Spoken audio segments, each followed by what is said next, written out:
The stars had never looked so cold to Captain Jake Morrison as they did that morning aboard the UES Stormbreaker. He stood on the bridge, coffee growing cold in his weathered hands, watching the endless void through the main viewport. 3 months into what should have been a routine patrol of the outer colonies, and everything felt wrong.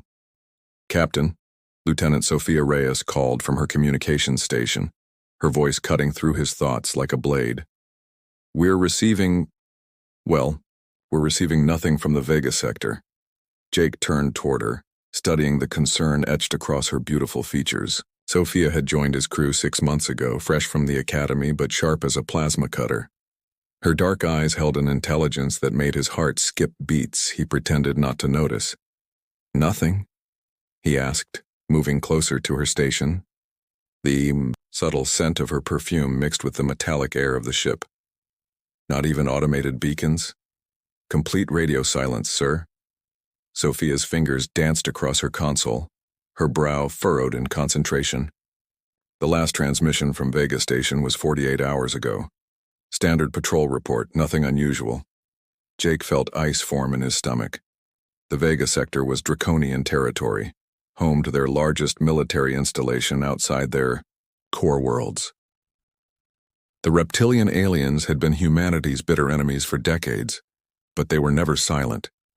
Draconians were proud, loud, and constantly broadcasting their superiority across every frequency. "Sir," Ensign Tommy Chen called from the navigation station, "long-range scanners are picking up massive debris fields in the Vega system, metal signatures consistent with Draconian hull composition."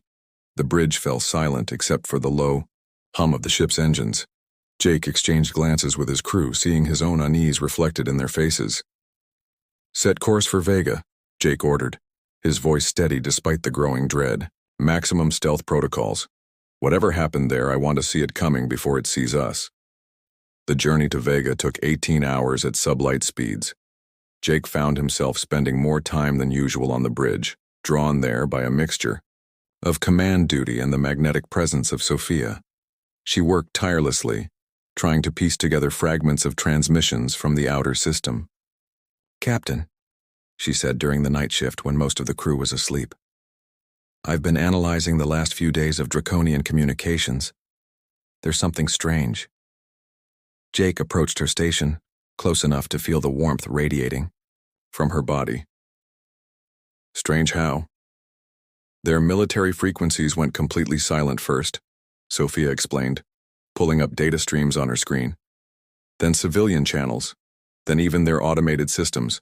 It's like something swept through their entire communication network and just turned it off." "Equipment failure?" Sophia shook her head, her long hair catching the soft glow of the console lights. "No, sir. This was systematic, coordinated, like something was hunting their communications." Jake felt her tension, the way her shoulders held tight with worry. Without thinking, he placed a reassuring hand on her shoulder. The contact sent electricity through both of them, a moment of connection in the cold vastness of space. "We'll figure it out," he said softly. "Whatever happened here, we'll get answers." Sophia looked up at him, her dark eyes reflecting both trust and something deeper. "I know we will, Captain. Together." The moment stretched between them, filled with unspoken possibilities, until the proximity alarm chimed. They were approaching the Vega system. What they found there defied every expectation. The Draconian fleet floated in perfect formation around Vega Prime, thousands of warships maintaining their patrol patterns. From a distance, it looked almost normal. But as the Stormbreaker crept closer under stealth protocols, the horrible truth became clear. "My God," Dr. Helena Cross whispered from the science station. The ship's xenobiologist was normally unflappable, but her voice trembled as she read her instruments. "Jake, there are no life signs. Not one. Across the entire fleet." Jake stared at the tactical display showing ship after ship. Massive dreadnoughts, sleek destroyers, patrol cruisers, all floating silent and dark. The Draconian Empire's most powerful fleet reduced to a graveyard. "Any signs of battle damage?" Jake asked. "That's just it, Captain," Dr. Cross replied, her red hair falling across her face as she leaned over her console. The ships are intact. No hull breaches, no energy weapon scorching, no debris from explosions. They just stopped. Biological weapon? Sophia suggested, though her voice carried doubt. Negative, Dr. Cross said. I'm not reading any contamination. Whatever killed them didn't leave a trace. Jake made a decision that would haunt him. Take us to the flagship. We're going aboard. The boarding party consisted of Jake, Sophia, Dr. Cross, and 2 Marines. They approached the massive Draconian dreadnought-scaled Vengeance with careful precision. The ship's docking bays were open, automated systems still functioning even though no one was alive to monitor them. The interior of the Draconian ship was a tomb. Corridors that should have echoed with the sounds of a living crew were filled, only with the hum of life support systems maintaining perfect atmospheric conditions for no one. The reptilian architecture felt oppressive, all sharp angles and dark metal surfaces designed to intimidate.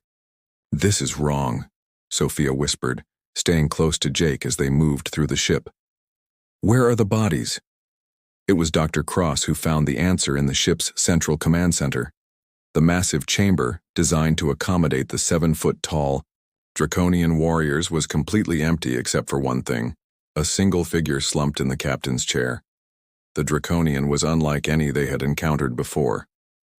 While most of his species were built like armored tanks, this one was leaner, his scales a deep purple instead of the typical green. More disturbing were his eyes. Instead of the usual yellow reptilian orbs, his were silver, almost luminous. He's alive, Dr. Cross announced, running her medical scanner over the alien. Barely, but alive. As if responding to her words, the Draconian's eyes fluttered open. When he saw the humans, instead of the expected hostility, something like relief crossed his alien features. Humans, he said in accented but clear English. You came. I hoped. I sent the signals. You're the one who sent the distress call? Jake asked, kneeling beside the alien's chair. The Draconian nodded weakly. I am Zenth Corvanus, Navigator Prime of the 4th Fleet. I tried to warn them, but they would not listen. Too proud. Too confident. Warn them about what? Sophia asked, her curiosity overcoming her natural caution around their traditional enemy. Zenths. Silver eyes fixed on her with an intensity that made her shiver. The Void Seekers have returned. The ancient hunger awakens. They have slept for 1,000,000 years, waiting for the galaxy to grow fat with life again. I don't understand, Dr. Cross said, her scientific mind racing. What are Void Seekers? The cleansers, Zenth replied, his voice growing weaker. They come when civilization spreads too far, when too many worlds burn with the fire of intelligence. They sweep through the galaxy like a tide, consuming everything that thinks, everything that dreams. Jake felt Sophia move closer to him, her hand unconsciously finding his arm. The warmth of her touch grounded him as the alien's words painted a picture of cosmic horror. How? Jake asked. How do they kill without leaving a trace? Zenth's laugh was bitter and full of pain. They do not kill the body first. They devour the soul, the mind, the very essence of what makes us alive. The flesh follows after, withering away to nothing. My people, they simply cease to exist. But you survived, Dr. Cross pointed out. I am changed, Zenth said, touching his silver eyes. Long ago my ancestors were modified, made resistant to their hunger. I am the last of my bloodline, the last who remembers the old warnings. Sophia squeezed Jake's arm tighter. Are they coming for Earth? Zenth's silver gaze found hers. They are already here, beautiful human. The consumption has begun. Your world has perhaps days before they notice it burning with the light of 1,000,000,000,000 thinking minds. The silence that followed was deafening. Jake felt the weight of command, the responsibility for not just his crew but potentially all of humanity settling on his shoulders like lead. There has to be a way to fight them, he said firmly. Humans don't go quietly into the dark. For the first time, something like hope flickered in Zenth's alien features. Yes, your species. You are different. Chaotic. Unpredictable. The void. Seekers expect order, expect civilizations to follow patterns, but humans— He paused, studying Jake and Sophia. Humans love in the face of death, fight when victory is impossible, create beauty from destruction. Sophia stepped forward, her scientific curiosity overriding fear. You're saying our unpredictability might be a weapon? Perhaps, Zenth replied. But first, we must reach your world. Warn your leaders. The consumption spread slowly at first, then all at once. Once it truly begins, not even chaos can stop it. Jake made another command decision. Dr. Cross, get him to our medical bay. Sophia, send a priority message to Earth Command. Tell them we're coming home with intelligence about a threat to the entire human race. As they prepared to leave the dead Draconian ship, Jake caught Sophia's hand in his. The contact sent warmth through both of them, a reminder that life and love persisted even in the face of cosmic horror. Whatever's coming, he said quietly, we'll face it together. Sophia's smile was like starlight in the darkness of the alien tomb. Together, she agreed. And in that moment, Jake knew that humanity's greatest strength wasn't its weapons or technology. It was its ability to find love and hope in the darkest places, to create bonds that even ancient cosmic horrors couldn't break. As the Stormbreaker raced toward Earth with its impossible passenger and terrifying news, none of them knew that the real battle for humanity's survival was just beginning. The Void Seekers had indeed awakened, and they were hungry for a galaxy that had grown far too bright, with the light of thinking, dreaming, loving beings. But they had never encountered anything quite like humanity before, and humanity had never had a reason to truly show the galaxy what really meant. The journey back to Earth felt both endless and far too short. Jake found himself torn between wanting to reach home quickly and dreading what they might find when they arrived. The Stormbreaker pushed through hyperspace at maximum velocity, while Zenth recovered in the medical bay, and Dr. Cross worked tirelessly to understand the aliens' warnings. Sophia had barely left the communications array, constantly monitoring for any signs of the Void Seekers' approach. Jake watched her work with growing admiration and deepening affection. Her dedication was fierce, her brilliance undeniable, and the way she bit her lower lip when concentrating made his heart race in ways that had nothing to do with their desperate mission. Captain, she called softly during the second night of their journey. I'm picking up something strange from the outer solar system. Jake moved to her station, close enough to smell her shampoo over the recycled air. What kind of strange?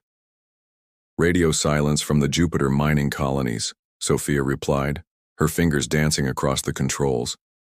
And there's this distortion in the background radiation, like space itself is bending. Before Jake could respond, alarms began blaring throughout the ship. The hyperspace tunnel around them flickered and collapsed, dropping the Stormbreaker back into normal space with a violent shudder that sent everyone stumbling. What the hell? Jake demanded, grabbing Sophia's shoulder to steady her. The contact lingered longer than necessary, both of them acutely aware of the warmth between them even in the chaos. Dr. Cross's voice crackled over the intercom from the medical bay. Captain, you need to get down here. Zenth is awake and he's different. Jake and Sophia rushed to the medical bay to find the Draconian sitting upright, his silver eyes now glowing with an inner light. His scales had taken on an almost metallic sheen, and when he spoke, his voice carried harmonics that seemed to resonate in their bones. They have found us, Zenth said, his alien features tight with urgency. The Void Seekers know we carry knowledge of them. They have collapsed hyperspace around your solar system. That's impossible, Dr. Cross protested. The energy required to disrupt hyperspace across an entire star system would be beyond your understanding of physics, Zenth interrupted gently. The Void Seekers do not use technology as you know it. They reshape reality through will and hunger. Jake felt Sophia's hand slip into his, her fingers intertwining with his own. The simple contact gave him strength. How long do we have? They move slowly when feeding, Zenth replied, his glowing eyes fixed on their joined hands with something like wonder. Your species fascinates them. They have never encountered beings who create such strong emotional bonds. It confuses their hunger. Confuses them how? Sophia asked, unconsciously squeezing Jake's hand tighter. They feed on consciousness, on the spark of life and thought. But your human bonds, they create something they cannot digest. Love, sacrifice, the willingness to die for another. These things taste wrong to them. Dr. Cross leaned forward, her scientific mind racing. You're saying human emotions might be toxic to them? Not toxic, Zenth corrected. Incomprehensible. They are ancient, but they have never encountered a species that grows stronger through connection, rather than weaker through division. An idea began forming in Jake's mind, wild and desperate, but perhaps their only hope. What if we used that against them? Before anyone could respond, the ship shook again. Through the medical bay's viewport, they could see something that defied description. A darkness between the stars that moved with purpose, consuming light itself as it approached. Captain Morrison, came Admiral Victoria Kane's voice over the emergency channel. This is Earth Defense Command. We're reading massive spatial distortions throughout the system. What's your status? Jake moved to the communications panel, Sophia, still holding his hand. Admiral, we're carrying critical intelligence about the threat. The entity approaching Earth feeds on consciousness itself. Traditional weapons won't work. Then what do you suggest, Captain? Admiral Kane's voice was strained but steady. Jake looked at Sophia, then at Dr. Cross and Zenth. We fight it with what makes us human. Admiral, I need you to patch me through to every ship, every station, every person in the solar system. Minutes later, Jake stood on the Stormbreaker's bridge with Sophia beside him, their hands still intertwined. Throughout the solar system, millions of people listened as he spoke words that would echo through human history. People of Earth and the colonies. Jake began, his voice carrying across the void to every human ear. We face something ancient and terrible, a force that has destroyed civilizations across the galaxy. But we are not like those civilizations. We are human. Sophia's hand squeezed his, giving him strength to continue. The entity approaching us feeds on isolated consciousness, on fear and despair. But we have something it cannot understand. We have each other. We have love. Across the solar system, people began reaching out to one another. Families held hands. Lovers embraced. Strangers comforted strangers. The bonds of human connection blazed brighter than ever before. I want everyone to think of someone you love, Jake continued. Hold that love in your mind. Let it fill you, completely. Show this ancient hunger what it means to be human. The effect was immediate and stunning. The approaching darkness, which had been consuming everything in its path, suddenly slowed. Through the ship's sensors, they could see the Void Seeker entity recoiling, its impossible geometry writhing as if in pain. It's working, Dr. Cross whispered in amazement. The entity is destabilizing. But the victory was short-lived. The darkness began to adapt, learning to bypass the human emotional bonds it couldn't digest. It's not enough, Zenth said urgently. The Void Seekers are ancient. They learn quickly. Jake turned to Sophia, seeing his own desperate love reflected in her eyes. There's one more thing we can try, something that might be too human for them to understand. Without hesitation, Jake pulled Sophia into his arms and kissed her deeply, pouring all of his love and hope into that single moment. Throughout the ship, their crew watched in wonder as something extraordinary happened. The kiss seemed to ignite something in the fabric of space itself. Dr. Cross and Zenth found themselves drawn together despite their different species, the alien silver eyes meeting the human scientist green ones with mutual understanding. Across the solar system, love declared itself boldly in the face of annihilation. The Void Seeker entity convulsed violently, its reality-bending presence flickering like a dying flame. For the first time in a million years, it encountered something it truly could not comprehend. Beings who became stronger, not weaker, when faced with destruction. Impossible, a voice whispered through their minds, ancient and vast. Your bonds, they multiply instead of breaking. This is not. This cannot. The entity began to retreat, its hunger turning to something like fear. But as it pulled back, Zenth suddenly stiffened, his silver eyes going wide. It's calling to others, he said urgently. The void seekers across the galaxy, they're awakening. What we've done here, it's only the beginning. Jake held Sophia tighter, feeling her heart beating against his chest. Let them come. Humanity doesn't back down from a fight. Captain, Admiral Kane's voice crackled over the comm. Long-range sensors show the entity retreating beyond the heliopause, but we're detecting similar distortions throughout the galaxy. This is bigger than just Earth. Sophia looked up at Jake, her eyes shining with love and determination. Then we take the fight to them. Show the galaxy what humans can do when we stand together. Dr. Cross stepped forward, Zenth's clawed hand gently holding hers. The Draconian archives contain star maps of affected systems. With Zenth's knowledge and our human uniqueness, we might be able to help other species resist. Jake nodded, already formulating plans. Admiral, request permission to take the Stormbreaker on an extended mission. If the Void Seekers want to feed on the galaxy, they're going to learn why you don't mess with humanity's neighborhood. As the Stormbreaker prepared for its new mission, Jake and Sophia stood together on the observation deck, watching Earth grow smaller behind them. The planet was safe for now, but the galaxy was vast and full of species who might not understand how to fight with love instead of weapons. Are you ready for this? Jake asked, his arm around Sophia's waist as they gazed at the stars ahead. Sophia smiled, her head resting against his shoulder. With you? I'm ready for anything besides, she added with a grin that made his heart soar. Someone needs to teach the galaxy what really means. Behind them, Dr. Cross and Zenth worked together over star charts, their unlikely partnership, proving that love could indeed bridge any gap. The Draconian silver eyes no longer seemed alien, but merely different. Another beautiful variation in the tapestry of consciousness that made the universe worth fighting for. The Stormbreaker jumped to hyperspace, carrying its crew of humans and their alien ally toward a galaxy full of worlds that needed to learn humanity's greatest lesson. That love, not fear, was the strongest force in the universe. And somewhere in the dark between stars, ancient entities that had ruled through hunger for eons felt something they had never experienced before.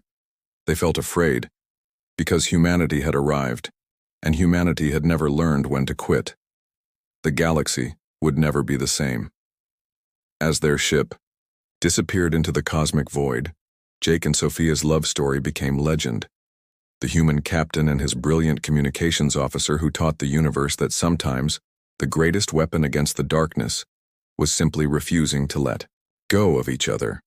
The Void Seekers had awakened to find their prey had become their predators, and that was exactly how humanity liked it.